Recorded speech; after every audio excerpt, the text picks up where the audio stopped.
Hello everyone, cooking with mom চ্যানেলে আপনাদের সকলকে স্বাগত জানাই। অনেকেই আমাদের মধ্যে আছে যারা এই নিরামিষ খাবারকে ঘাস পাতা বলে সম্বোধন করেন, কিন্তু তাদেরকে জানিয়ে রাখি অনেক বড় বড় সেলিব্রিটিরা রয়েছে, তারা তাদের খাবারের মধ্যে আমিষটাকে রাখেনি না। শুধু সেলিব্রিটি বলছি কেন, বড় বড় ডাক্তার অথবা ডায়েটিশিয়ানরা সবাই সবুজ শাকসবজি খেতেই কিন্তু আমাদের রেকমেন্ড করেন। তাই আজকে বানাচ্ছি খুবই কম তেলের মশলায় তৈরি করা দারুণ স্বাদের এই খাবারটি। এটাকে শুক্তো বলা চলে, তবে তৈরি হবে কিন্তু বিনা করলায় করলা পাতা দিয়ে আর এই লাউ দিয়ে। দেখুন দারুণ স্বাদের এই শুক্তো রেসিপি, ঝটপট দেখে নিন। খুব কম তেলে হয় আর খেতেও কিন্তু দুর্দান্ত হয়। প্রথমে লাউটাকে ছুলে এরকম ছোট ছোট আকারে কেটে নেওয়া হলো আর ভালো করে জল দিয়ে ধুয়ে নেওয়া হলো। লাউগুলোকে ভালো করে ধুয়ে নেওয়া হলো আর এটাকে ধুয়ে একটা পাত্রে রেখে দেওয়া হলো। আর সাথে করলা পাতাগুলোকেও ধুয়ে নেওয়া হলো। এই করলা পাতাগুলো কিন্তু আমাদের বাড়ির গাছেরই করলা পাতা, খুব সতেজ দেখছেন তো। এই বৃষ্টির জল পড়ে আরো যেন সবুজ হয়ে গেছে। এটা দিয়ে একটা বড়া হয়, আপনারা দেখে থাকলে আপনারা সার্চ করে দেখতে পারেন। এরপরে কড়াইতে সামান্য পরিমাণ তেল দেওয়া হলো। সেই তেলে সামান্য গরম করে নিয়ে তার মধ্যে মোটামুটি 6 থেকে 7টা বড়ি ভেজে নিতে হবে। খুব লাল করে ভাজার প্রয়োজন নেই, হালকা লাল হলেই বড়িগুলো ভেজে নামিয়ে নিতে হবে। এই রান্নাতে কিন্তু বড়ি দেওয়াটা আবশ্যক। বড়িটা দিলে কিন্তু রান্নার টেস্টটা আরো যেন দুগুণ বেড়ে যায়।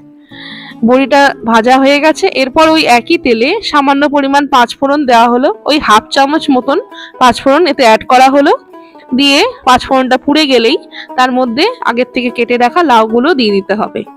লাউ দিয়ে খানিকক্ষণ নাড়াচাড়া করে নিয়ে তার মধ্যে কিছু গুঁড়ো মশলা যেমন হলুদ আর লবণটা দিয়ে দিতে হবে। আর কোনো কিন্তু মশলা লাগছে না। সাথে দেওয়া হলো সামান্য পরিমাণ আদা বা আদা বাটা, যেটা বলে আদা বাটা।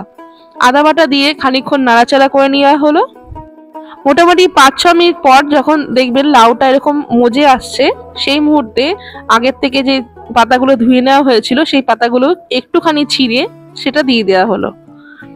করলা পাতা আপনারা কে কে খান বা পছন্দ করেন আমাকে জানাবেন। এরপরে এটা নাড়াচাড়া করে সামান্য পরিমাণ জল অ্যাড করা হলো। মোটামুটি হাফ কাপ পরিমাণ জল এতে অ্যাড দেওয়া হয়েছে। এরপর এটাকে ঢেকে মোটামুটি মিনিট 10 মতন রান্না হতে দিতে হবে। 10 মিনিট পর রান্না হয়ে গেছে। দেখুন আমাদের লাউটাও সবই সেদ্ধ হয়ে গেছে। এরপরে আগের থেকে ভেজে রাখা বড়িগুলো দিয়ে দিতে হবে এর মধ্যে। বড়িগুলো দিয়ে খুব হালকা হাতে নাড়াচাড়া করে নেওয়া হলো। এরপর আবারও ঢেকে 5 মিনিটের মতন রান্না হতে দিতে হবে, কারণ বড়িগুলোর মধ্যে এই রসটা ঢোকা দরকার। মিনিট 5 পর দেখবেন আমাদের রান্না প্রায় শেষের দিকে। দেখুন এরকম ঝোলও শুকিয়ে গেছে আর লাউ আর বড়ি দুটোই কিন্তু ভালোভাবে সেদ্ধ হয়ে গেছে। এই মতো অবস্থায় হাফ চামচ পরিমাণ এতে চিনি অ্যাড করে দেওয়া হলো। মিষ্টি দিলে খুব ভালো হয় টেস্ট। নিরামিষ রান্নায় বিশেষ করে মিষ্টি না দিলে চলেই না, তাই একটু মিষ্টি দেওয়া হলো। আর সাথে দেওয়া হলো হাফ চামচ পরিমাণ ঘি। ঘিটা দিয়েই সঙ্গে সঙ্গে একটু নাড়াচাড়া করেই নামিয়ে দিতে পারেন এই লাউয়ের শুক্তো। করলা কিন্তু ব্যবহার হয়নি, করলা পাতা দিয়ে করলার কাজটা কিন্তু হয়ে গেছে। অবশ্যই ট্রাই করতে পারেন আর আমাকে জানাতে ভুলবেন না আপনাদের নিরামিষ রান্নাগুলো কেমন হচ্ছে। আর এইভাবেই পাশে থাকবেন। এর আগেও আমি লাউয়ের রেসিপি দিয়েছিলাম, সেটা আপনাদের পছন্দ হয়েছে বলে আবার দিলাম নতুন করে রেসিপিটা।